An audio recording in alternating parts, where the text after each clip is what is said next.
So, Joe, maybe you could talk about that meeting you had last Friday. That sounded like an interesting one. Well, I really can't add any more than what I gave you in the summary. And, you know, that's my takeaway from the... The following participant has entered the conference. Charles Polk. Am I the only one here? No, sir. No, sir. Charlie Polk here. The following participant has entered the conference. Walton Boyer. The following participant has entered the conference. Ruth Walsh. The following participant has entered the conference. Dan Seeger. Fine. I guess we're the first ones. Yeah, well, I heard Walt too, so that's good. Oh, good. Good morning, everyone. Good morning, Ben. How is everybody? We're well. We hope. How is you? It's still continuing to be The very following good. participant has entered the conference. Judy Moss. Good Come- morning, Judy. Good morning. The following participant has entered the conference. Nicholson. Good morning, Bob. Yes, I'm here. Good to hear you. Ruth.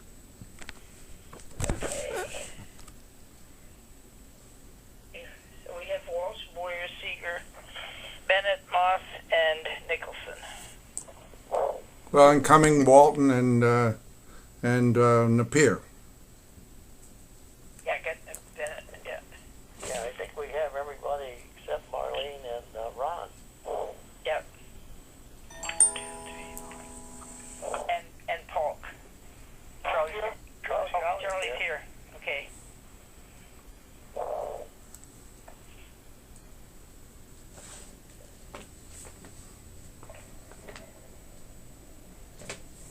And I did hear Jack. Yeah. 1, 2, 3, 4, 5. Yeah, we're missing Ron and Marlene, as somebody said. Yeah.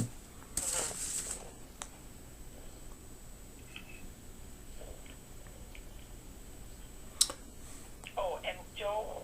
Yeah. Joe Walton. I'm here. Oh, you're there. Yeah. Sorry. Okay.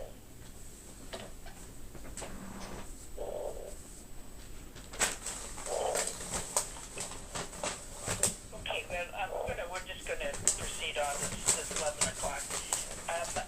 Before we begin, I had asked Bob Nicholson if he would give us a little thought for the day before we begin our operation. So, Bob, are you ready? I'm ready. All right. Let us pray. Convene us, O God, with clarity of focus, strengthened by a vision that guiding us to give the best we have to bless and benefit the residents we have dedicated ourselves to serve. May it result in a harvest of goodwill among our residents, providers, as the understanding of our mission grows and support expands. Amen. Amen. Amen. Sorry to have that. Did did Ron come in? Or Marlene? No. Nope. Okay. Well, what we have, the initial thing is the consent matters, and that would be the presence of a quorum, which we have. Our bylaws state that it has to be a majority, and we have that. The minutes of the April annual meeting that Dan had so wonderfully completed, and I think any corrections have already been made to those, right, Dan? Yes, Ruth.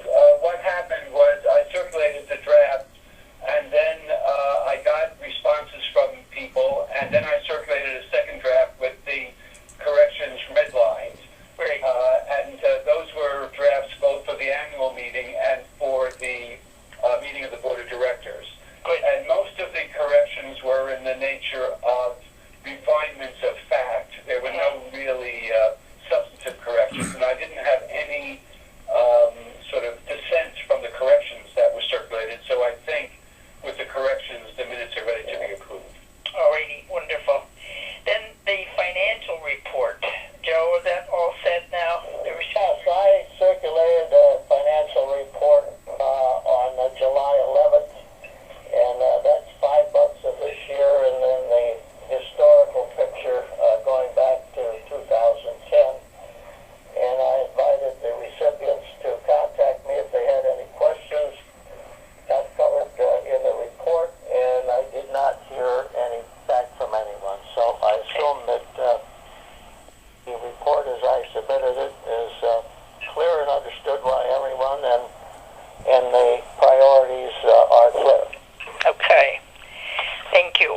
that. And then the only other thing with this consent agenda is to adopt the meeting agenda as it is sent out. So the consent agenda is made up of items that really need no discussion and can be approved by one motion. And included in that is the presence of the quorum, the minutes of our meeting, the financial report, and the adoption of the meeting agenda. Is there someone? All right, I'll move that all that be approved. Okay. All right. So no further discussion. So that motion is carried, and I thank you very much for that. So then we go on to, and I'm sorry, I don't know what happened to Ron. Can somebody give him a buzz and find out? Or Bennett, could you? Yeah, I just emailed him, and then I've sent a call in to him too, so from one of our staff to call him. So. All right. So what I think we better. Well, we'll just hold that till Ron gets on the phone, because it's important that he be there for that. So we're going to skip then to the item number 4, which was the item number 3, the Bill of Rights development. And I had asked Dan Dan, you want to speak to that just a little bit, and then we're Sure. going to ask you to be chairman of that committee. Yes. The NaCCRA, of course, has been hard at work at the model legislation, which focuses very specifically on financial issues, which I think we all agree are number one issues. Okay. There are a range of other issues which concern residents, which are not necessarily financial, and the draft Residents' Bill of Rights covers these sorts of things having to do with governance and community life. The draft you have is a kind of talking paper, and I guess the question before us is whether we want to use this draft and some others that we might collect to sort of get together a recommended Bill of Rights, which people can consider and sort of facilitate its consideration as a function of NaCCRA. Right. Is there any discussion on that, or any questions you have to take? I think it's important to relieve Walt Boyer of some of the heavy work he's been doing, and it just seemed very logical that Dan would be a good person to chair this Bill of Rights Development Committee as an ad hoc committee. Well, I agree, and I appreciate that very much. Can we ask Catherine Pearson to be a resource for that work that Dan is going to do, since she has and made presentations on Bill of Rights? Yeah, that's a good point. I think that's a good idea. Catherine and I, have visited each other and do know each other and work well together, and she is within reach of me. It's a little bit of a long drive, but she's there in the Harrisburg area, and so that's about 2 hours or 2.5 hours away from me. But I don't mind meeting with her, and of course we can consult on the telephone as well. Ruth, could you ask everybody to identify themselves, please? I'm Cora, the recognizing voices. Okay, so as they speak, or do you want a rundown of everyone so you can get their voices? I think we should. This is Dan speaking. I think we should introduce ourselves every time we speak. Okay. Is that all right, Charlie? Yes, ma'am. Okay, so that was Dan who was speaking. And is there anybody else who would want to talk to this one, or? Yeah, Walt Boyer, I agree, and I had one comment I wanted to make. Yes. In the Florida law and in North Carolina law, there's a statement to the effect that each resident has a right to their own representation. And that's a legal term, and I'm not sure exactly what all it implies, but it's in both their laws. I think it ought to be in here too. Okay, Good. you have that, Dan. Yes, this is Dan. I'll consult Catherine about that as well. Good. This is Judy, Yep. and I'd like clarification of what is the purpose of this? Where is it going to go? Is it going to go to state legislation, or should every resident or potential resident insists that it be in their contract? Talk to that. Dan. Dan. This is Dan speaking. That's a very good question. I think that what we might have in mind, and this is up to the subcommittee to make a recommendation to you all regarding, but since we're working on the model legislation, I would assume we don't want to confuse the issue by bringing a Bill of Rights to legislators at the same time. So I'm kind of assuming that our first order of business would be to see if we agree with the substance of a sort of suggested Bill of Rights, including, the meaning of terms like one's own representation. And once we have a draft that we like the content of, I assume that a next step, especially if the model legislation has still not been enacted very widely, the next step would simply be to circulate the draft for discussion in state associations for them to do what they want with it. It may The following participant has entered the conference. This is Ron Herring. Morning, Ron. Morning. Morning, Yeah, Ron. we've sort of skipped over your section, and Dan is speaking to the Bill of Rights and a question that Judy Moss had. Yeah, So well, I think- let me apologize, but this is about the third time that I've gotten the wrong PIN number Oh gosh. for these calls, so somehow we're going to have to back up and figure out how the wrong PIN number for these calls is being passed on. And nobody else had. It must be the U.S. Postal Service again. I don't know. Anyway, I'm sorry, but we're glad you're here. I was fretting, worrying just a little bit. Okay, Dan, can you just finish that off and then... So I'm assuming that this will be something that we would circulate as an advisement rather than as candidate legislation, at least not until substantial progress has been made on the model legislation we already have in the works. Yeah, this is Jack Cumming. I just, in a way, we're getting into the substance of what Dan's committee is to address. But I would just comment in support of the questions that Judy's raising. In California, we have a Bill of Rights. It is in the law, and it's required that it be included in every contract, and it is included in the contracts. And those providers that are on the up and up honor that. It really goes to how providers relate to their residents. Those providers who choose not to relate to their residents have found ways to get around it, and it really hasn't changed things much in California, but that's something that we might be able to address as Dan's deliberations go forward. Joe Walton here. Dan, I wondered, start this project if it might be good to zero in on some existing Bill of Rights. The one in Massachusetts that was just adopted, Senate Bill 2139, is very comprehensive, perhaps because their prior legislation was so weak. But the committee having access to that Bill of Rights in Massachusetts and perhaps the one in California might be a good place to start to look at what we might want to have. Excellent.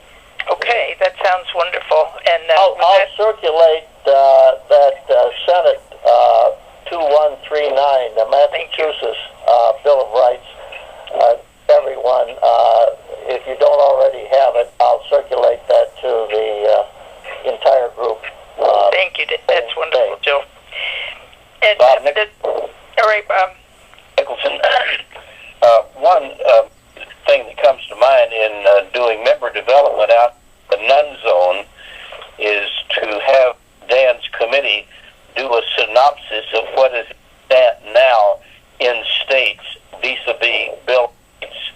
Just having that information that Cummins talked, as Joe talked, I don't need pages, but just a synopsis of here's the state of bill rights in the states today.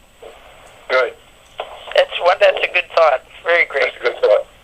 So so with all things being equal, if you would be prepared to give us a report report at our April meeting on how we, in October to see how we're going. The progress report, and then we can continue from there. Well, So Ruth, okay with everyone, we'll roll with that. Ruth, this is Jack. I think you want a motion to confirm your appointment of Dan as chair of that committee, and I'll make that motion. And if there's a second, we can get him elected. Yeah, well, Boyer, I'll second.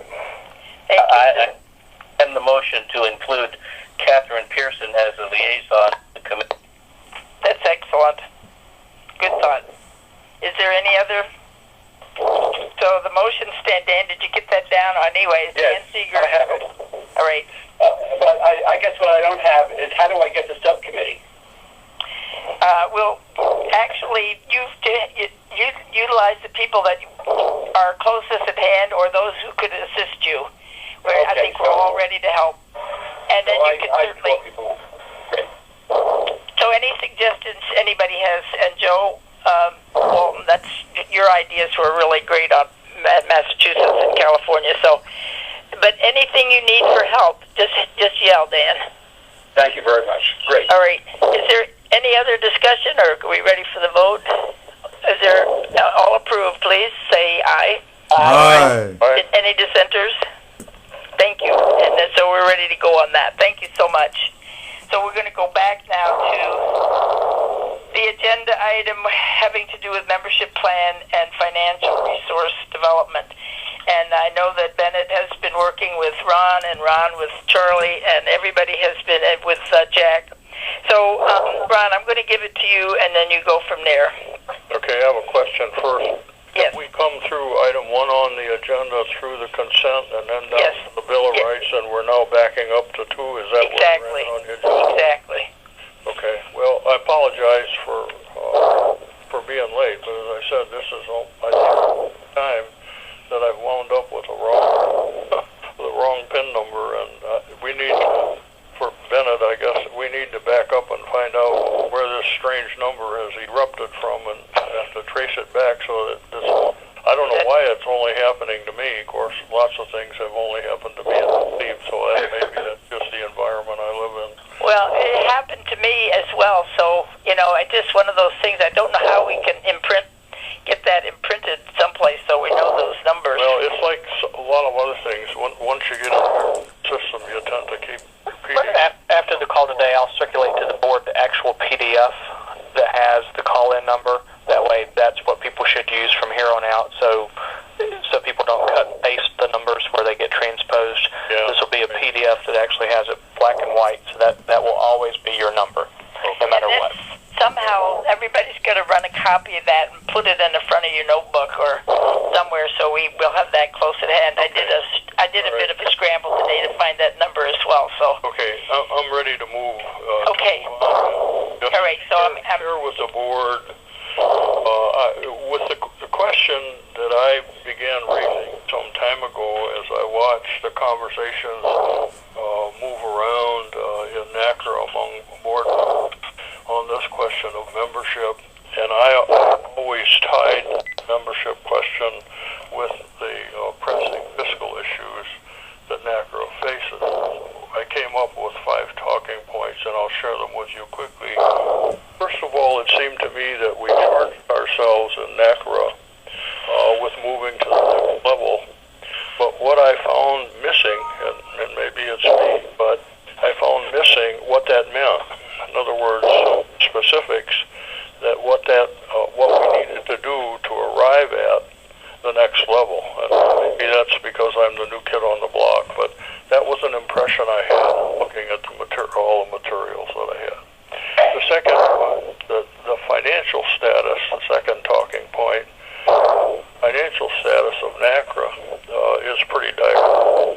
And so without new resources and some membership that follows that, it's not possible to do anything in relationship to moving to the next level, however that gets defined.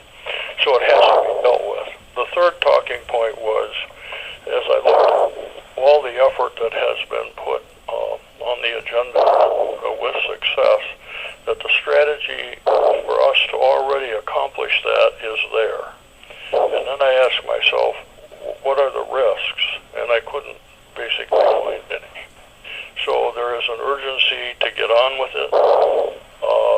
There's very limited risk in doing this. And I guess the fourth thing was that we need to begin to move forward with a plan, and that's a must. And the last is that I'm recommending is that we pilot a Florida plan to enhance the membership that will produce the revenue resources that we need to mature the organization, quote, to the next level. So that's the framework that I've been operating on. I've had conversations with a number of you, Joe and Bob, and they seem to concur in that, and they can speak for themselves on the question then of what I'm recommending, and maybe Bennett and Charlie want to give some background. Some of that has already been circulated on the model in Florida, but it's just there's a need to get on with the show, and that's the background and how I arrived at that conclusion. And Bennett, you want to just give a little background? I guess I would say within the document that Mr. Seeger prepared, I think it outlined things very well. So unless somebody has, maybe clarifying questions for me or Charlie. Yeah, Bennett, I'd like to make Charlie. I'd like to make one comment on Dan's plan there. I've discovered recently that some of the states think that we enroll members, if there's a man and wife, we only enroll one of them at $15. That's not true. We attempt to enroll both husband and wife, and we charge each $15. And if you look at some of the states, you'll see, I know Florida has a lot of couples, North Carolina has a lot of couples. We at one time had a lot of couples in California at Air Force Village West. They've kind of decreased. In Dan's plan that he circulated, the only thing I would suggest we change in that number 3 where he has go to effective January the 1st, 2014, go to $20 dues. I would suggest that be changed to go to $20 for the first member of the household and leave the second member at $15. Some of the things NaCCRA has tried in the past to get membership, before my time, our third president, Art Burrell, tried giving away memberships. And that was not even known to me as his vice president until Art got so sick that he had to drop out. And the model he was doing in Massachusetts was very successful, but it didn't produce any revenue. He was letting people in Massachusetts join NaCCRA for $15, and 8 of it went back to the state association. Joe Walton here, Charlie. I hear you, and you're bringing up some important points, but that gets down into the details. I would suggest that we start at the top and look at the broader picture. I'll begin by saying that I'm pretty enthusiastic about a pilot, but let's start by putting some definition on a pilot. Are we talking about one state? What state is that likely to be? We have already, from what I understand, some contacts going in Ohio. Is that the state that we should begin with and utilize as a pilot? And perhaps Bennett could walk us through the whole process of putting this in motion, whether it be in Ohio or some other jurisdiction. Okay, I'll back off. I apologize. I thought someone said we maybe need to give a little background on membership. I'll back off. Ron, go. I guess, Mr. Walter, you asked me a question. This has been, effectively, as Mr. Seeger outlined in his document, the premise behind this is to directors some context of what path may facilitate I say the shortest term, but maybe the most opportunity for long-term growth, knowing that most of the states are not formally organized. So we're taking that into consideration. So I think within the framework of the pilot, there's two elements, and I want to make sure people don't get confused on what they are. One is where the administrative office, being our office, can coordinate with a particular community, meaning a literal continuing care community where you have a nucleus of members, that we can be flexible with them in the terms of coming up with universal billing dates for all their residents so that they all renew at the same time. That's kind of I guess I'd say an augmentation of this pilot program.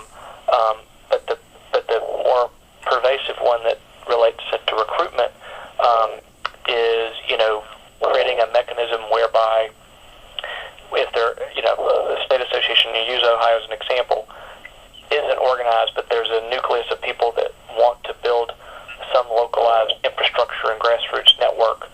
NaCCRA can be that conduit.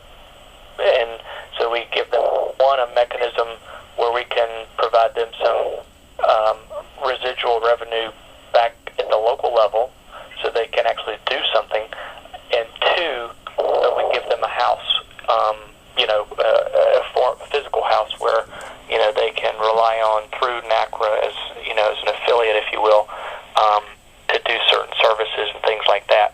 And, so I think the way the proposal was structured for Mr. Seeger as far as the narrative, it gives a time frame. It gives some commentary on what the objective would be. It's obviously completely voluntary, and then the board could evaluate effectively a year, down the road. Is this a model that could or should be expanded once you kind of measure the ROI and and the both financial and other impacts to NaCCRA as the parent? I don't think there's a downside because until we actually do it and then you have a way to measure it, everything is going to be speculative. Whether or not the FLICRA outcomes, quote unquote, can be replicated on a national level. None of us know the answer to that. I think certainly we have some good data to rely upon, but applying it beyond Florida, we have to do it, and I think a pilot test case is the smart way to do it. You're not boxed in, but it also doesn't pigeonhole you to always wonder, would this have been one of the puzzle pieces that helped you get to the next level? This is a way to help do that. So, this is Ron. Go ahead.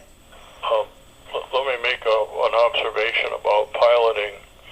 It seems to me we have two different potential market strategies, or two different markets. One is in a developing situation. The other is in existing situations. And it would seem to me that one of the things that, given the kind of differences that exist between those two, that we should consider in a pilot effort taking one of each and see what the results are, because they may be, they could potentially be strikingly different. They could give you different kinds of feedback in terms of the future and how we want to follow through on that. All I'm saying, we need more than one piece of the pie that we pilot initially. Then when you started that original model, how did you went? I know you went slowly and you went carefully. How can you just walk us through those initial stages so we can think? It's kind of hard to it's kind of hard to give a short version. Yeah. I mean, the main premise is the same as you have right now. Is providing some in this particular case, you're providing some incentive beyond just the loyalty aspect of joining an organization that you have a like-minded interest in. It gives them some mechanism where they can actually do something at the grassroots level. And, in that particular sense, you're no different than most national associations. The parent, being the national, is only as strong as what's happening at the local, state, or regional level. And right now, they don't even know where to start. And this gives them a process by which to do that. It gives them an incentive and a target. The 25 number was, an arbitrary, but it's a number that's reasonable to go out and recruit that nucleus of folks. Then they've got effectively a pot of funds, not massive, but they've got funds by which they can actually do some local activities and facilitate their own local objectives in some manner. And so that was the kind of the premise at the FLICRA level. In the same token, was making it a reasonable threshold of how many people would have to join, and then create some mechanism where they would have funds to effectively put on and administer local operations. Whether it's and most of those things are what I call small scale, but it gives them seed funding to do certain things without having to go through all the process of they themselves determining are they going to become a not-for-profit subsidiary on their own accord and go through all those hurdles. This gives them some type of mechanism where it's kind of an umbrella for them, and they just latch onto it. And it does, you'd be surprised, even though it's just the fact that we're giving them an infrastructure and some seed funding. Those two incentives alone likely will get people past square one of saying, I want to do something here, but I don't even know where to start. And this kind of gives them a one-stop shop to do it. Bill Walton here, Bennett. My understanding is where you started in Florida is where Ohio is today. To pick. No, that's not true, Joe. Where Bennett started in Florida was about where NaCCRA is now. We had FLICRA had a handful of members. Bennett come on board and developed this plan, and almost overnight they went from a handful to about 7,000. And Ohio is way more immature than that. Ruth, this is Jack. As I've listened to this discussion, I think Dan's resolution is right in line with everything that Bennett has described about the Florida proposal, and gives latitude for us to really develop the pilot and learn as we go. So I would like to, and I interpret his proposal as a resolution, I'd like to second it, so we have something concrete that we can vote on. I would like some discussion on that. Bob, Jack has made a motion, and we needed a second. Well, effectively, I guess to Mr. Cummings' point, you're under Robert's Rules of Order. So if you take Mr. Seeger's proposal as a motion, assuming he agrees with that, Mr. Cummings makes a second, then you're at the discussion stage for Mrs. Moss. All right. So then now, Judy, what you had a question? Yeah, I've got 2 points. One is that I'm concerned about it being in conflict with our bylaws. I had read the bylaws after a California community joined, and it seemed to me that if I asked 25 members here at my community to join, they would automatically be members of individual members of NaCCRA, but they would be paying the community rate, which would be less than. So I discussed that with Joe Walton, and I think Jack and Ruth were involved in the discussion of it. So there's a conflict that has to be resolved. And I don't know when we will be redoing the bylaws again. The second point is that before you start any pilot project, I would like to know what the criteria are for evaluating it. Ron, you want to talk to that one? Well,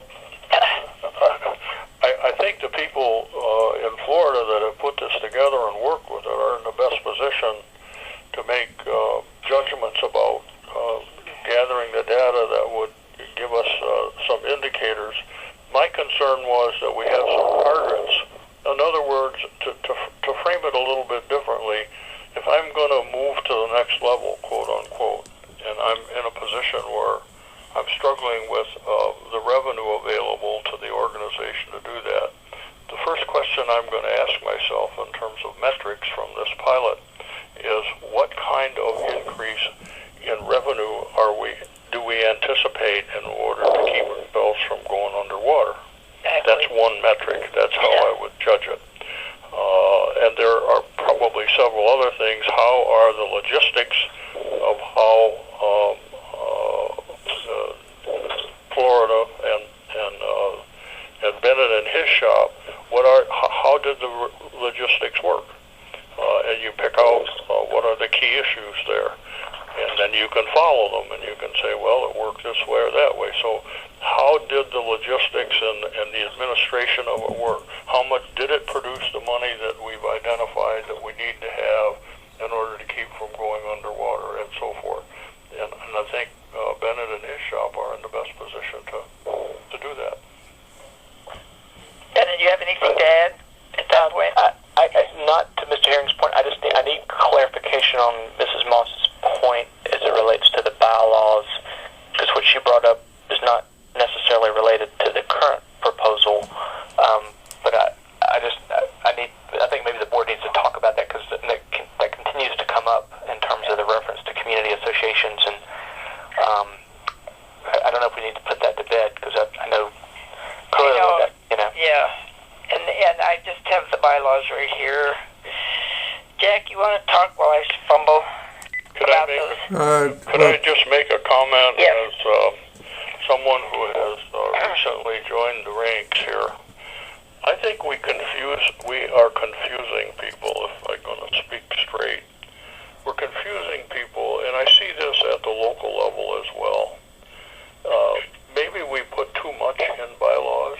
My historical experience with bylaws is that they should be minimal. They'll tell you how the organization works, and they should not be too complicated. The more complex we make them, the more revisions you have to encounter over a period of time.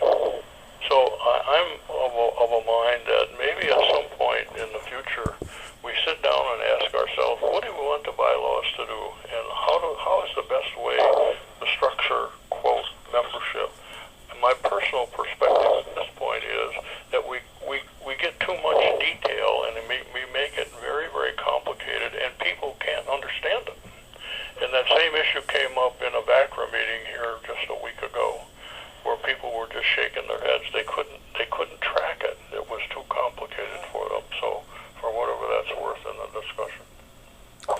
And this came up with last year with Al and Fraser Meadows, because he couldn't see the difference between a community association and then individual members, because if you belong to a community, then you also are a member of the.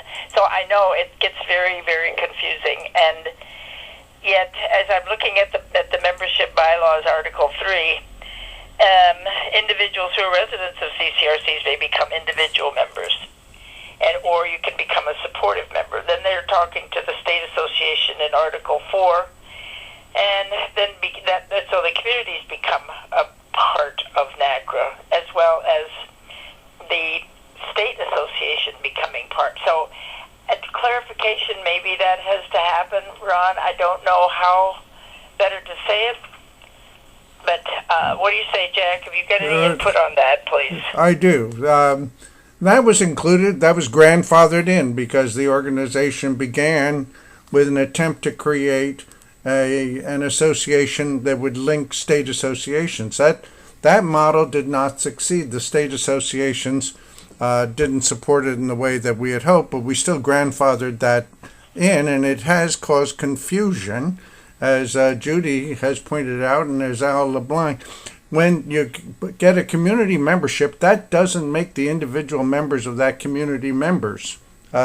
We don't even know their names, and so has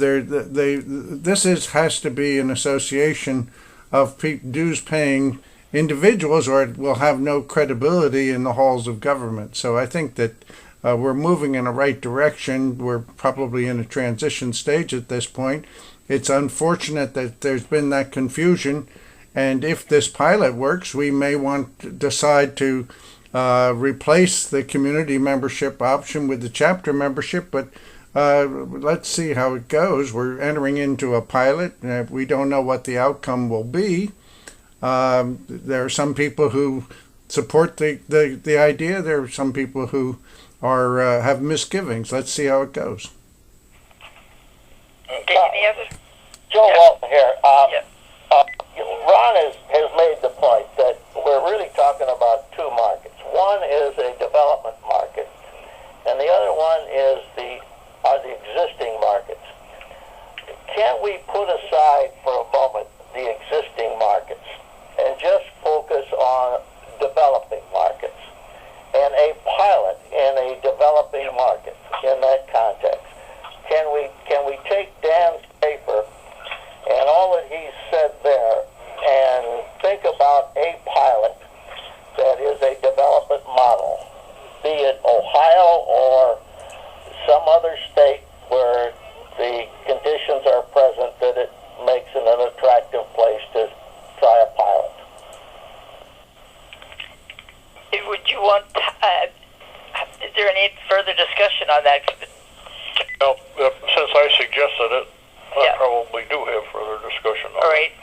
The reason I suggested that is that then you have comparisons. In other words, you have data from A and data from B, and they are different. And you learn something by looking at the difference between the two marketplaces that you're trying to penetrate. Okay, I understand That's the basic reason for it. If you leave the existing market out of the pilot, however, I'm not suggesting that. Okay. I support you in having both development markets and existing markets as part of the pilot. Okay. But to move ahead on the pilot, can we start first with a development market Well, and talk about what that piece of the pilot is going to look like and settle on that? Then we'll go on to look at what the characteristics of the pilot in the existing market should So look it's a staggered approach rather than a unilateral approach. yeah, this is at least in the planning stages here of developing a strategy, take one piece at a time. this is Bennett, does this make any sense to you? Well, before you get there, this is Jack. Why are we tying our hands at the board level, micromanaging how the pilot's going to work, when we have Bennett, who has substantial experience with this and knowledge? It may be that Connecticut doesn't want to be included.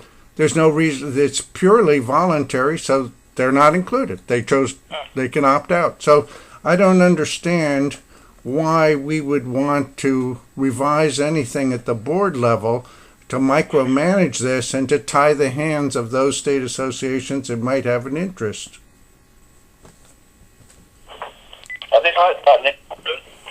Yeah, Bennett. Madam President, Charlie Paul, can I make a comment? Sure. The residents here at the estates where I live were so fired up after the national meeting here, and when this discussion on the Florida model started, then Bob Smith, who is the local FLACRA chapter president, decided he wanted to move forward to see if it would work. His first meeting was the sole purpose of to see if he could implement the Bennett strategy of once a year collection of everybody in the same month. There were 115 residents in attendance at that meeting, 114 of them signed up to have their dues collected by management in September of every year, and one check mailed to Bennett's office. And also at that same meeting, they set a goal of new NaCCRA members of 100 members in the first year. New members, 100 new members. So he's got another meeting set up for tomorrow afternoon as a recruitment meeting, and he's already got over 200 people signed up to attend. So I would hate to see anything happen to stifle the enthusiasm that you yourself generated by having the meeting here in this community, because it's looking like to me with the excitement going on that they will, it's conceivable that they're going to get way more than 100 new members in the first year. This is Ron again. I would like to move back to the comment Jack made a little earlier, and that is to second what he's saying about we don't want to micromanage the people who have the strength and the background of an existing model on the table. And one of my concerns as I stepped back and analyzed this was we need some money in the bank, and we need to move in the most expeditious way in order to do that. And if we micromanage the people who have the model as a board, what we're going to do is we're going to miss the mark on that particular critical need that NaCCRA has. Yep. So how would you have us go? What direction? Yeah, Bennett. Obviously I can't influence you one way or the other because I don't have a vote. But I mean, I think with any pilot project, you want to have some parameters, and those parameters are having some definition of what the objective is, and then establishing a timeline so that you have enough time to measure effectiveness. And that's what you've got on the table. I do agree with Mr. Cummings' point. If we put too many parameters on it, we may not be able to. The board may not be in a position to make an informed decision going forward of is this a model that should be broadened or not. I reiterate, it's voluntary. So no individual resident, no community association, no study association is going to be put in the mix of this pilot that would not be a willing participant. So it's not one size fits all. But to Charlie's point, we don't know until we ask the question: are there other states? And I'm just using states as an example that would want to come under this model for different reasons. We don't know until we ask the question. And so I think you owe it to yourselves to at least not close that door during the pilot process, in that particular case. So, and that's, I'm not concerned per se of, any perceived challenges that would come forward, because we've got enough history with the model to kind of identify, what are the things we can do and what are the things we can't do. And in most cases, it's a small number of things we can't do within the constructs of applying this model. So hopefully that helps. Shall we? How much time have we set aside for this board meeting? 20. And we've exceeded that. For the whole board meeting? Yeah, well... an hour and a half. Hour and a half. Yeah. So we're done. We should be finished by 12:30. Should we be voting on the motion? Well, this is what I need to, because we have the motion, but I need the correct wording and who is going to make that motion. Rose, this is Dan. Could I just say something about the draft I offered? The draft I offered assumes that there are some open questions that have to be answered by the time of our September meeting. We didn't know the capacity of Bennett's office to launch this, and I didn't know, some of the details. So I think the motion is the draft is an expression of principle, not of detail.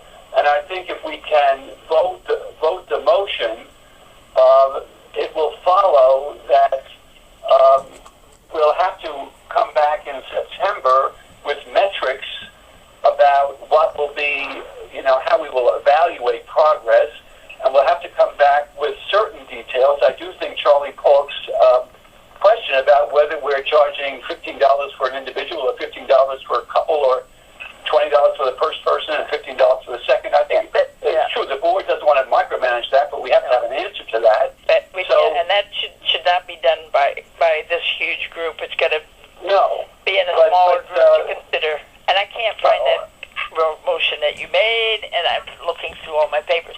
So that's all I'm saying is that the motion has enough flexibility in it that we could vote it and assume that there are details which can be filled in afterwards.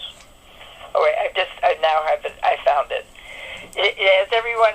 Dan did send that to everyone. Membership strategy summary, possible resolution for our consideration. Is there anyone who did not read that? So this is Bob Nicholson in Seattle. Yeah. I'm on the bridge of the great ship NaCCRA, and the water is coming in the bilge. We need more members, we need more money, and we need it now. It seems to me we've got to have a motion that says we approve pilot projects in the non-zone like Ohio and in established zones like where we have chapters, and we give the piloting of those two arenas into the hands of the president-elect who's made a proposal guided by Dan Seeger's excellent work, and let it go at that. all right, that is a motion. Is there to consider? Is there any more discussion on that? I'd call for the question. All right. So with that, and Dan, I hope you have that wording. Yes, more or less. Okay, bless your heart. All right, so if there is no further discussion, we will do that, and we will report at in October, but hopefully even give a progress report before that. So anyway, all in favor of that motion, please signify by saying aye. Aye. And any opposed? Okay, that's wonderful. So that gives us a worksheet we can proceed. And Ron, it's your baby to proceed. Okay. Alrighty, and I thank you all. That is, and I know it's a task, but but I think piloting and seeing how it all happens, it is going to work well. And so we'll have a progress report. Everybody take a deep breath. And then we go on to item number 5, which is, and it's going to be Ron's again to talk to, the sheet you received having to do with governance and board meeting protocol. And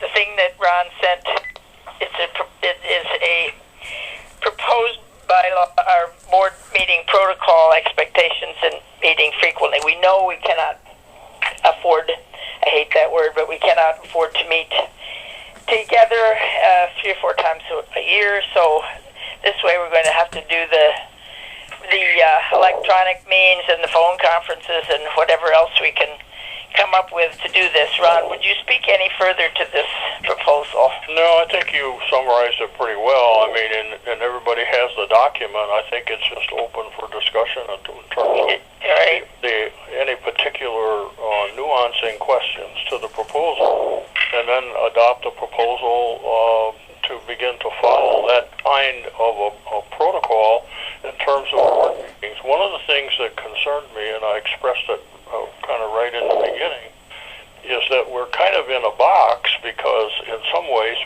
we have these 2 meetings a year. The second one, both of them can tend to be a little bit on the pricey side. If we eliminated one but added on a quarterly basis 3 others and did it with technology, either by telephone or some other technology, and I know Jack and some others have looked at what's the best technology to do that, we could get our business done in a more efficient and effective way. That was what motivated me. And then the details of how you do that are there, but we struggle really hard to make decisions, and the task that I took on was to find a way through the door that would help us do this in a much more fiscal effectiveness, a financial effectiveness way, while at the same time moving the meetings forward so that we could get our business done and to fulfill our responsibilities as a governing body. Exactly. And this is a very succinct proposal, and I'm wondering if anybody has any questions of Ron. Everything is covered, the meeting protocol, expectations, the frequency, and we'll work to make it all happen. And I guess that's the other big issue. But with a board that is so supportive, I just think we can do this. So is there any other comment on that? Then I would entertain a motion that the governance and board meeting proposal be accepted as presented. So moved, Charlie Polk. Charlie Moore. Any seconding? Second, Dan Seeger, second. All right, Dan, thank you. Any other discussion? Then all approved, please say aye. Aye. Aye. Oh, any opposed? Okay, that's very good. And then the next one is a information kind of thing for us, and it has to do with our working with Leading Age on some kind of a draft relationship or an agreement between Leading Age and NaCCRA. And Jack, I'm going to ask you to speak to it initially, and then we'll open up for any questions there are. Okay. I didn't know I was going to be speaking to it, so I'm sorry, I should have. that's okay. I think the main thing to be aware of, after a gap in our relationship with Leading Age, they approached us recently to work more closely with them, and they've developed co-branding relationships with their state affiliates, and they were coming forward with some kind of a model. We, in our initial thinking, have thought that there has to, for this to be a workable thing, there has to be parity between the organizations. In other words, they have to be mutual, and we have to have recognition that they're each independent and have their own mind, so to speak, but that there are common issues on which we might well cooperate, and that's sort of the basis of the thinking going into this. I know maybe Walt Boyer could add some thoughts on it. I know he's given quite a bit of thought to this as well, but I think our main thing is that there's been some suggestion that we would get financial support from Leading Age. I don't think that would be a good idea. We do not want to be subsidiary to Leading Age. We want it to be two independent, strong organizations, each working to serve its membership. So that's my initial thought. Ruth, Charlie, could I add a comment to that? Sure. I spent a considerable time with Larry Minix last week at the Leading Age Florida conference in Orlando. I asked him pointedly, I said, Larry, what do you expect out of this? And his answer to me was almost word for word what Jack just said. And I said, well, I really regret I'm not going to be there. And he says, I don't want you there. And I said, why is that, Larry? And he said, well, we've been friends over the years. And right now, my staff, thank you, and I are cooking up something. And for this thing to really work, you and I have got to keep our noses pretty much out of it and let the staff hammer out an agreement. And he says, in addition to what Jack said, he says, I see it as a work in progress until we get to where we should be. I don't expect any details on what we'll do or not do to be worked out at this initial meeting, but I expect progress in line with what Jack just articulated. So I thought you'd like to know that. It was a very good meeting with Larry, and he personally is really working looking forward to his staff and our staff working out a beginning agreement.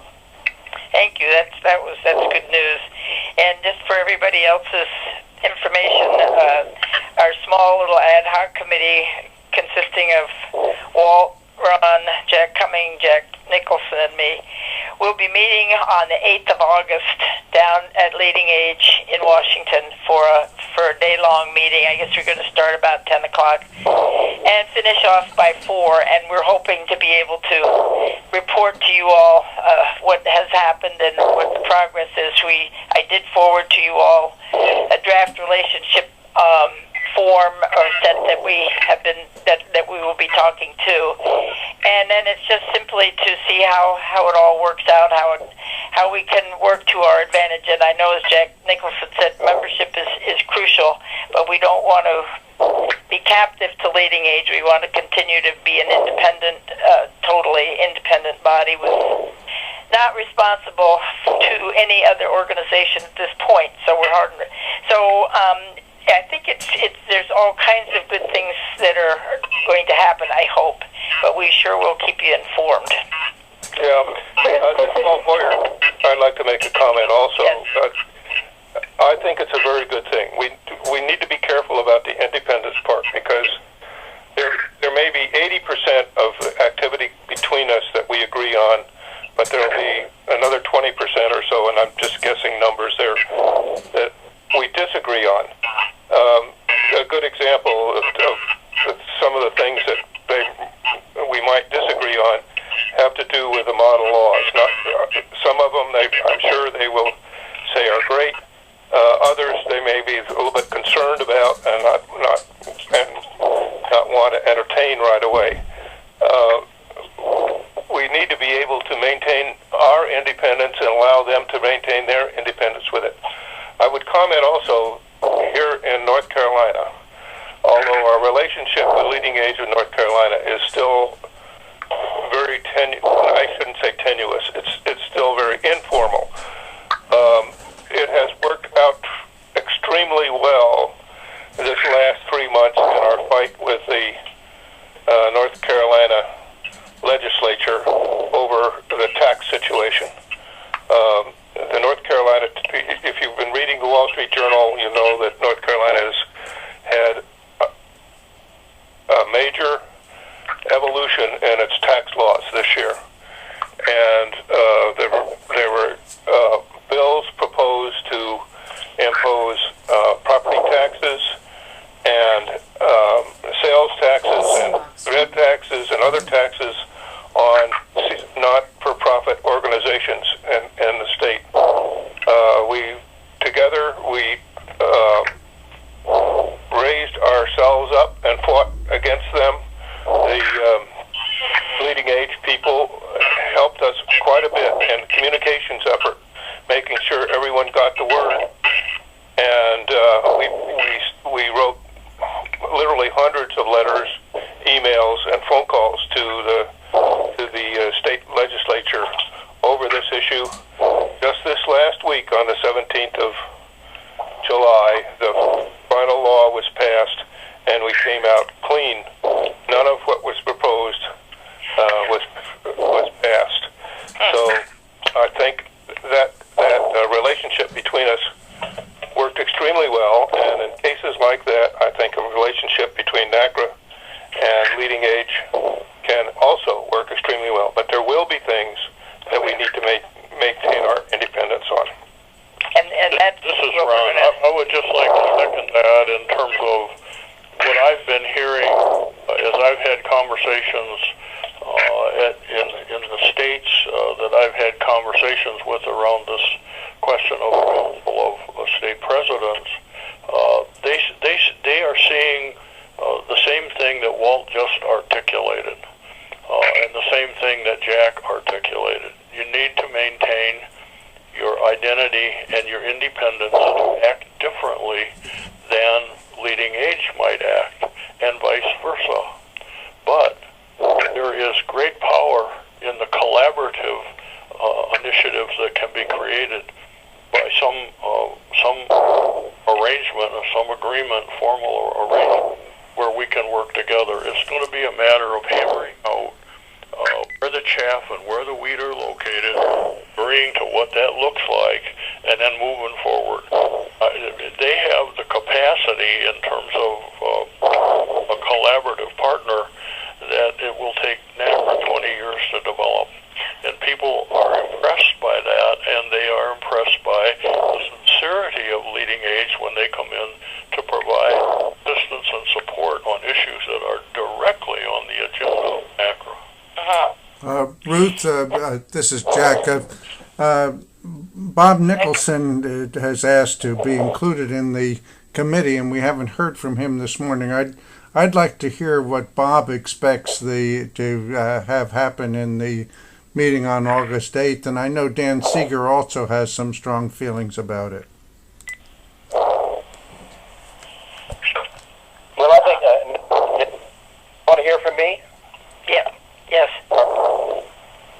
The fact is that the states NaCCRA is in the none-zone members, and one of the reasons for an active relationship with Leading Age is when we go into none-zones communities, say that we are, how would I define this on August 8th, our partners, affiliates, collaborators, whatever you want to call it, with Leading Age.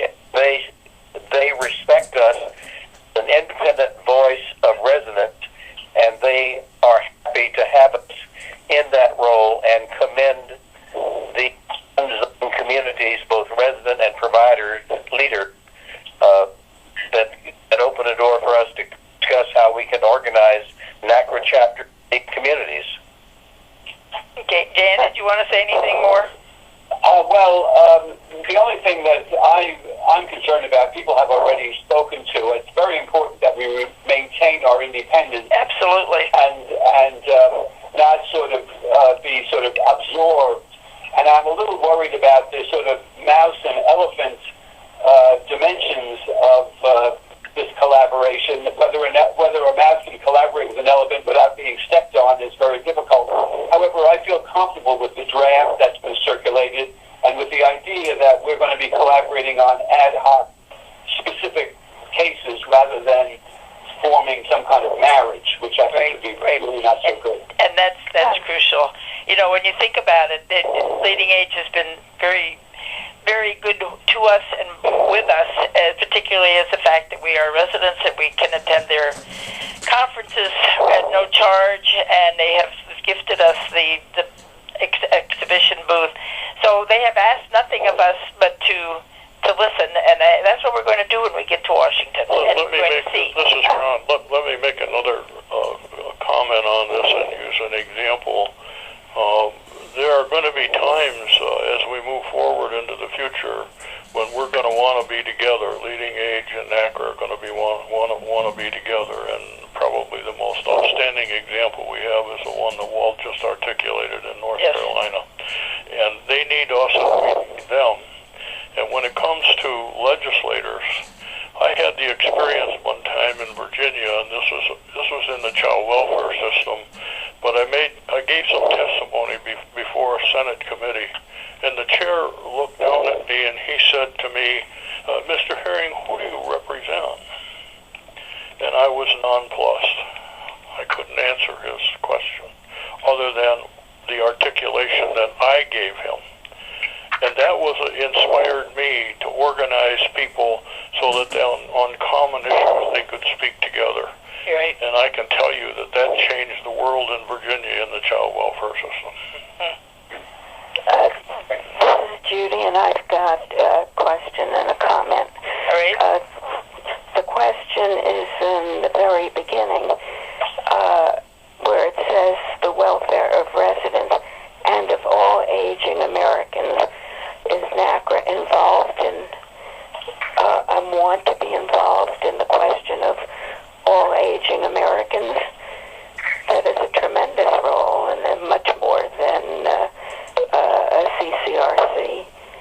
And my second comment is that I agree with Ron's earlier statement on bylaws, and I think that should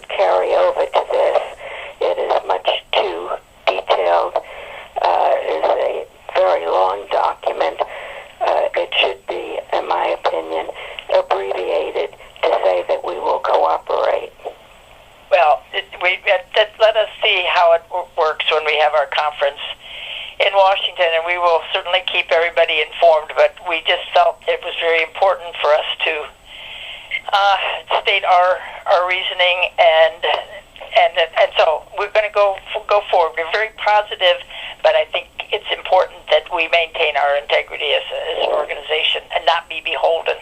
So that's the bottom line on that. But I thank you, Judy, for that. Is there this draft a NaCCRA draft, or is it a joint draft? No, what we were trying to do was the NaCCRA had sent to us a draft of an agreement that they have within the states, particularly within. You mean leading age? That's what I meant. The leading age. Thank you.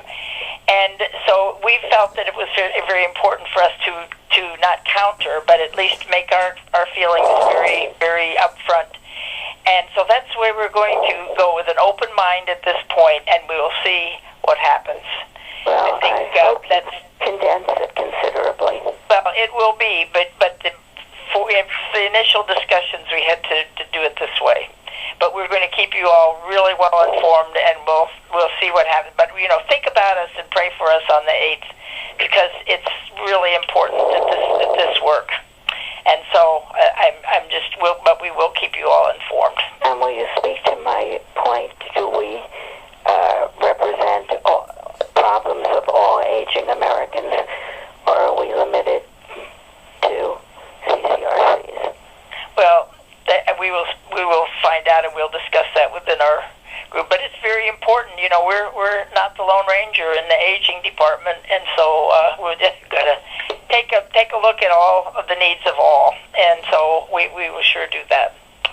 So, is there any other discussion on that? And just give us your blessing as we go forward. All right. The next item on the agenda is the website, and Marlene is not here. So I guess maybe Bennett and or Jack could bring us up to date on the website information. Mr. Cumming, you want me to just make a quick statement on it, or? Yeah, why don't you go ahead, Ben? Yeah, it's just it's mainly kind of informational for the board. As the board continues to look at ways to effectively manage its financial resources efficiently. One of the operational things that was done in the last effectively 30 days was previously the website had been hosted by a third-party provider, and they're just like a short story.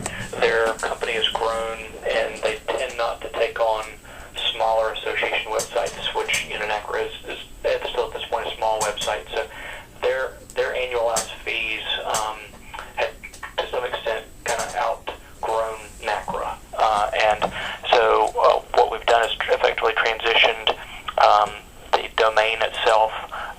NaCCRA owns the domain. It's now housed, as a registered agent, being Mr. Cumming. Mr. Cumming and the operational office here in Tallahassee have the login and administrative passwords for the website. And so on an annualized basis, this move will probably save NaCCRA somewhere in the ballpark of close to $1,000 a year. So it was a smart decision. It also will allow a much quicker turnaround time to upload new content to the website, because again, with the previous provider, in some cases it could be 24 hours, but in a lot of cases it was taking 3 to 4 business days to get changes, even minor changes to the website done. This way, can be done usually the same day, depending on the significance of the content. So there's a win-win on both aspects. And is NaCCRA under that same website, or is that a separate site? A separate site, yeah. Yeah, that's a separate site, but they're certainly coordinated, and we're not making any great changes along the way. This will be an evolutionary kind of thing, and we need input from everybody as to how they think this should develop. In fact, the only revolutionary thing that I did was to put that little video of NaCCRA in under 2 minutes up, so that people could quickly get introduced to us. But right. Other than that, I think everything has just continued as it was. I'm not sure who had put the wording together before but anyway, that's an area that we'll be working on. Yeah. And Marlene's keeping tab on that as well, so I think that's very good, and I thank you, Bennett, for that. Thank Mr. Cumming. He did the hard work. Yeah. Yeah. Anything else on that? So then we'll just move down to the debit card for the president and the president-elect. And Bennett, I'm going to ask you to speak to that as well. Sure. Effectively, in conjunction with your executive committee, historically, I'll use an example, Marlene Varner, who's been your editor, when she was doing a lot more of the day-to-day operational aspects of the newsletter production, the Lifeline production, she had been authorized to have a debit card for ancillary expenses related to that program, so that she wouldn't have a lot of out-of-pocket expenses she'd have to wait for reimbursement. She no longer has that since those duties have been transitioned to her administrative office, but the precedent had been established. Your executive committee, looking at general expenses, authorized moving forward with the debit card for your current president and your incoming president, and those have been circulated to both individuals. The protocols for utilization of expenses are the same as anybody else would have under your board expense reimbursement policy, and so the same principles have to apply, even though they just are being able to use a card, so they don't have to submit for reimbursement on certain things, but they still have to submit the receipts, and it still has to be obviously tracked and accounted for from an accounting standpoint. And so at this point, both individuals have only used them for ancillary expenses, but those have been provided to them.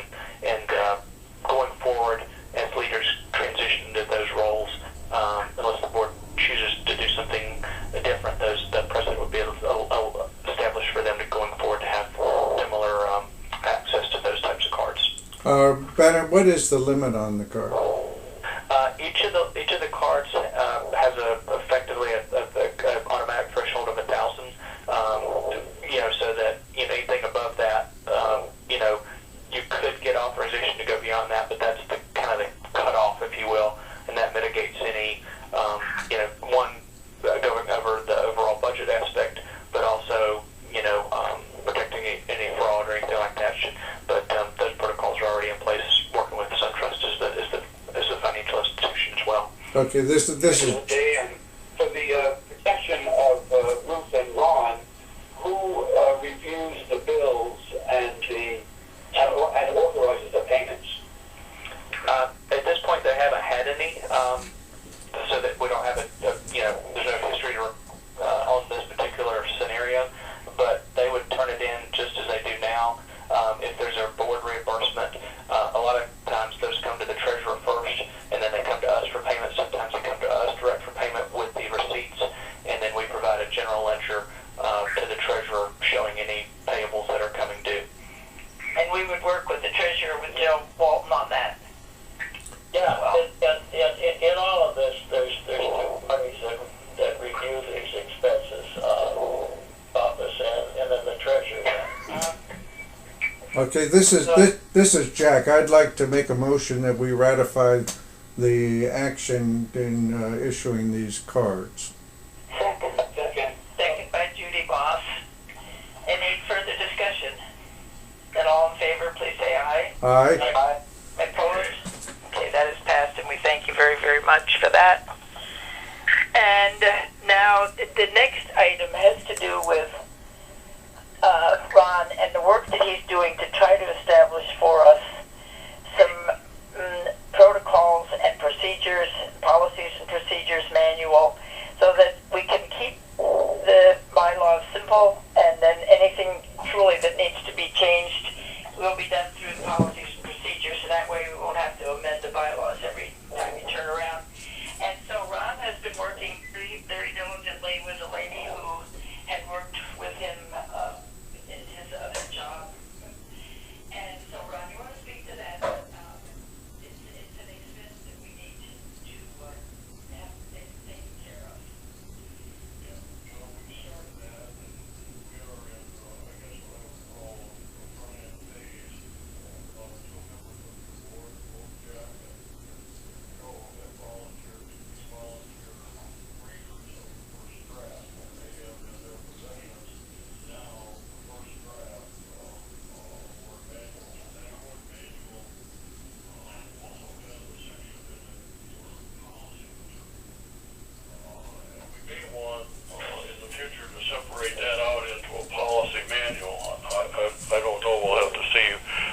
of feedback we get and how it works. My approach with this manual, as I said to some of you, where I passed out a request for information that you thought should be in the manual at the meeting in Lakeland. And my approach to this in the beginning was, and still is, let's not try to build a perfect manual in the beginning.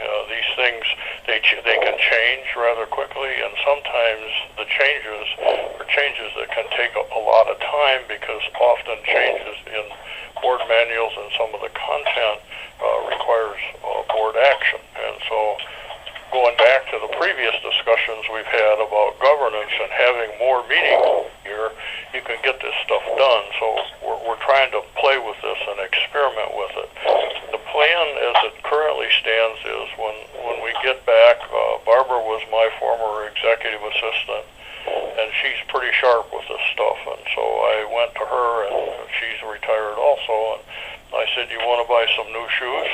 And she said yes, and I said, "Well, if you got room in your closet, may have a job for you." And so she's very good at this kind of stuff. She's familiar with governance because she was exposed to governance a lot in my organization, and in fact took the minutes of the meeting and prepared them for my review and then distribution to the board chair and the executive committee of the board. So this is not a strange set of skills that we're asking her to perform.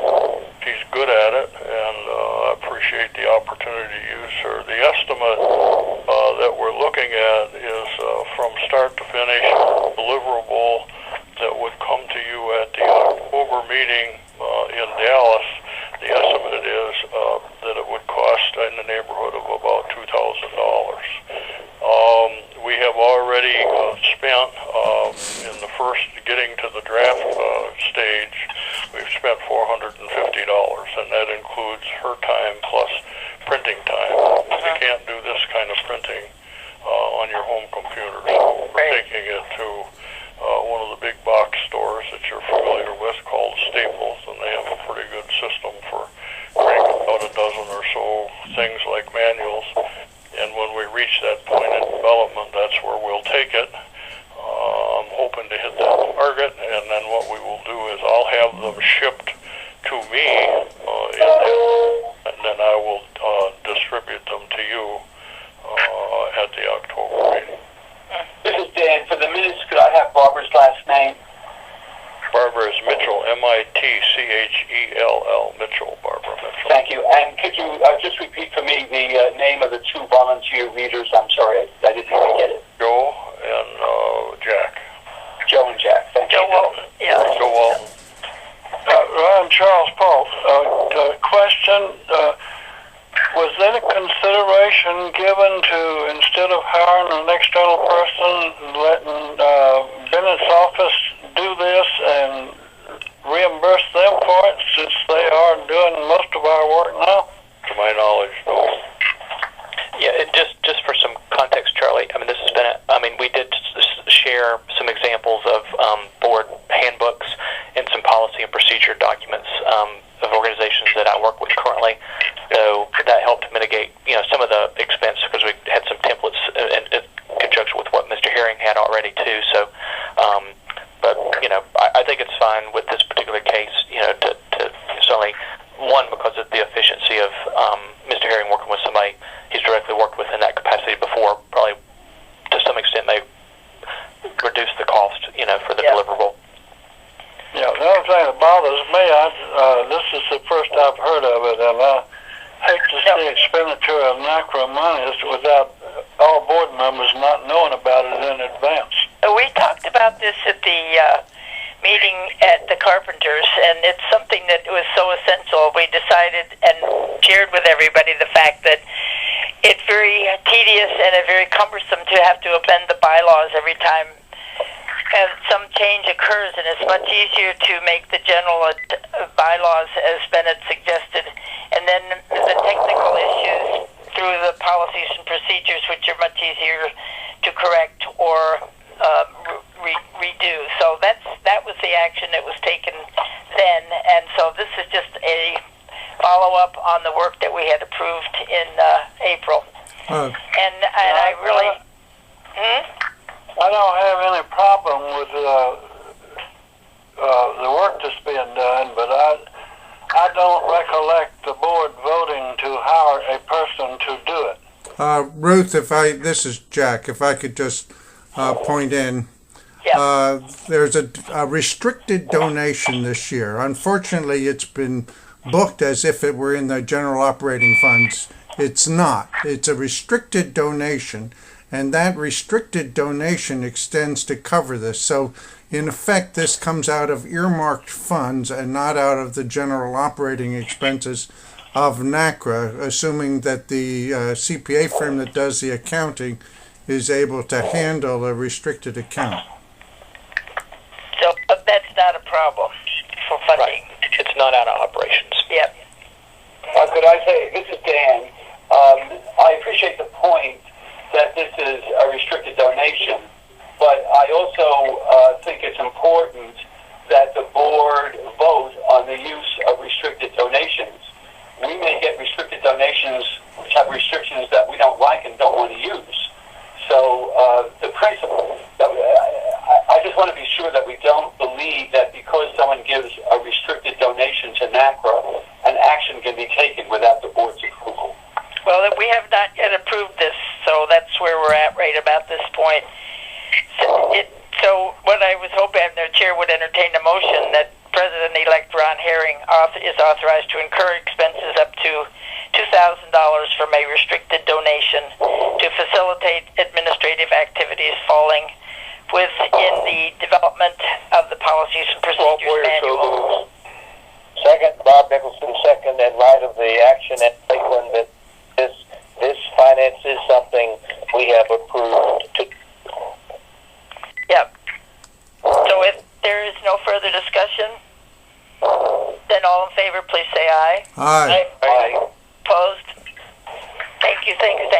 That's wonderful. And you're going to see the product is superior. It's great. And we now... Madam President, one other thing. Who's monitoring our compliance with 501c3 regulations? Bennett and Joe.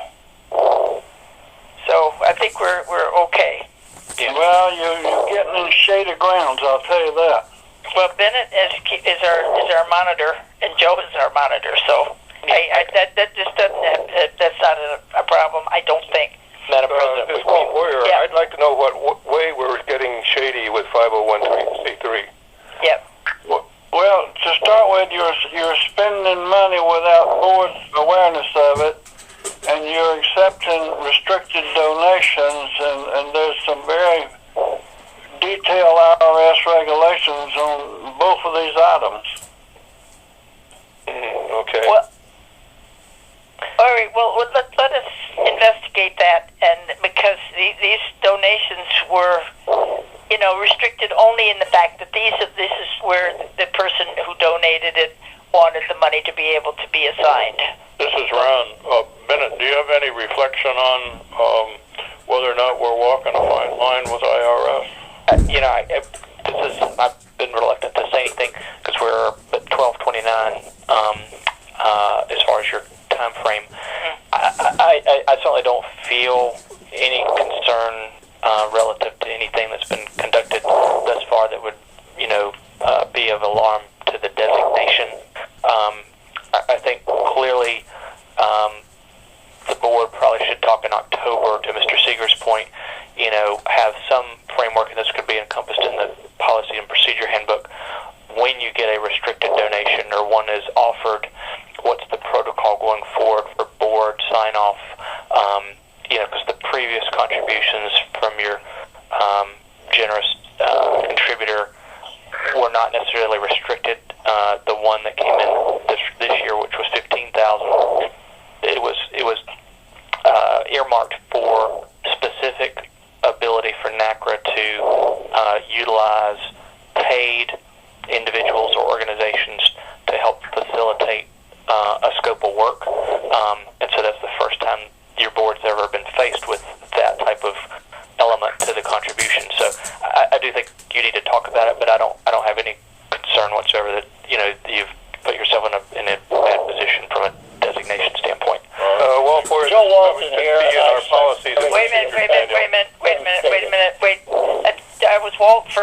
Okay, and then Joe. Yeah, I think this ought to be in our policies and procedures manual.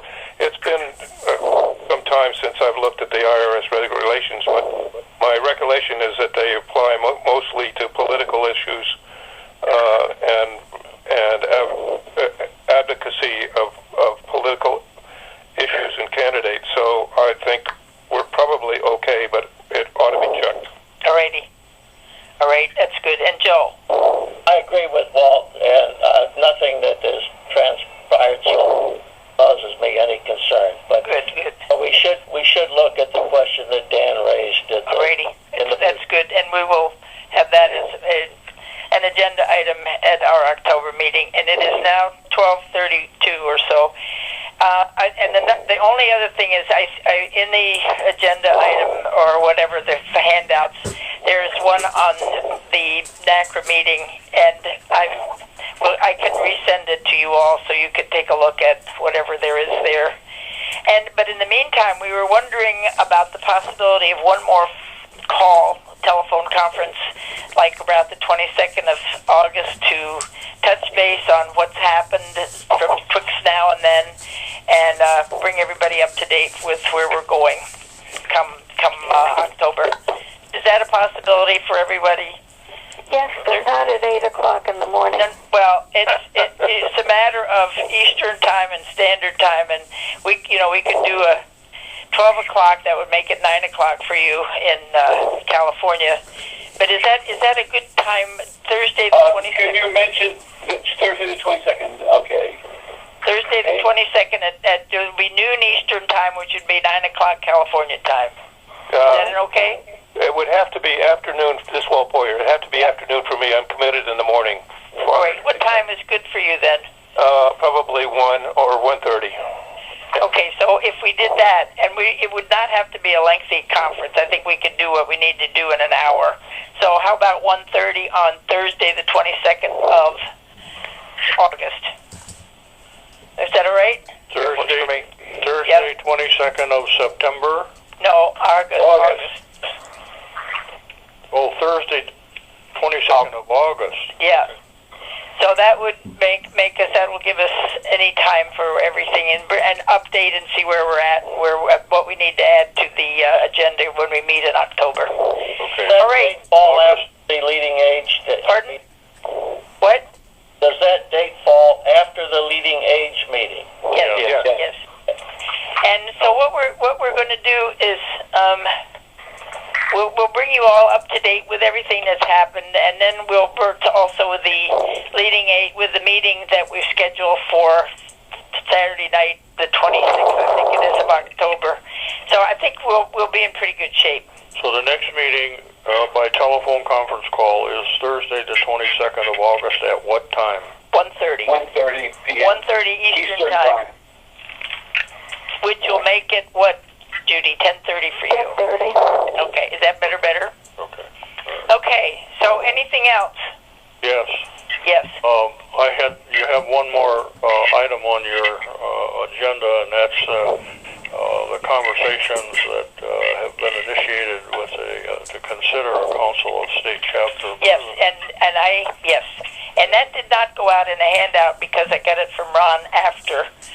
So you got. I think the board has that because I sent it out after I was able to get a new computer and a few thousand other things so I could communicate accurately. But let me just comment on it and ask you for your continued resolution to continue to support this. I'm not going to try to repeat what has already been sent to you, and you have the ability to read, so I'm just asking you if you have any questions. The reason I began to do this came out of my experiences initially here in Virginia, and I began to hear from people in the NaCCRA chapter here in Virginia about their engagement with NaCCRA. And we had a change of presidents. For those of you who may know Peter Straub, he is an elder law attorney, and he became president. And he and I had conversations about this, and he said, we need to have the input of these chapter presidents so that we close the gap what he perceived as the gap between the working relationship between state chapters and NaCCRA. And so I took it upon myself at that point to make some contact with them, and you have a brief summary of those conversations. They were all very positive about that. They understand the difficulties in communication and collaboration with people spread all across the country, but they have supported it.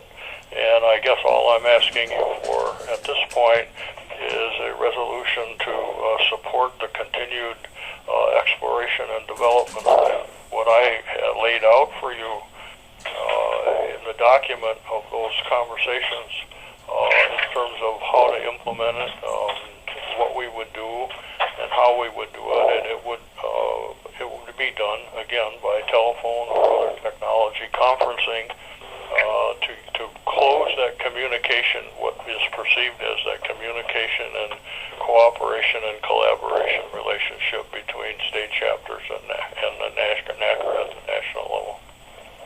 Ruth, moderator? Yeah. I move that we commend, endorse, and support our President-elect's development of a state president's council. Is there a second? Bill Walton here, second the motion. All right. Now, just for my information, are there now 8 state associations? Ron? Pardon me? Not that I'm aware of. How many of them were... There are 9 state associations, Well, one of them is California. and I'm including California in that. All right. Well, whatever. Okay. So I just needed a ballpark figure. Okay. You've heard the motion, and it's been seconded. All in favor, please say aye. Aye. Those? Okay, so that's adopted. Now, we're way past our time. So there was one other item, and it had to do with non-resident membership on the board, and we're going to have to transfer that because that's going to take some time to talk about. So we'll be transferring that to our meeting in August. And I appreciate everybody and all your input and your interest and your attendance. Thank you, thank you, thank you. Anything else that anybody has for the good of the service? Yeah, I would like Ron. The following participant has left the conference. Nicholson. Thank you. And yes, thank you, Judy, for that, and commending Ron for his diligence and his great commitment to us, and I really appreciate that. What I wanted to do was to ask him to send me a copy. I have not received Okay. a copy. Yep. Okay. Anything else? And I think we're all set, and we're just about 10 minutes over. So thank you, and we'll Thank talk you, to everyone. And The following participant has left the conference. Yes, ma'am. Ben is going to send us The following participant has left the conference. Charles Polk. I'll send the PDF with the call-in number so everybody has a Thank you, copy of that. Thank you. All right, Bennett, and we're out of here. Let me just, Bennett, let me ask the question again on the debit cards and the problem with the Yes. number. Has that been resolved? Yes, sir. I sent you a message this morning, so I can talk to you offline, but yes, sir. Okay. And I thank you for that too, Bennett. Okay. Okay, so we're The out of following here. participant has left the conference. Dan Seeger.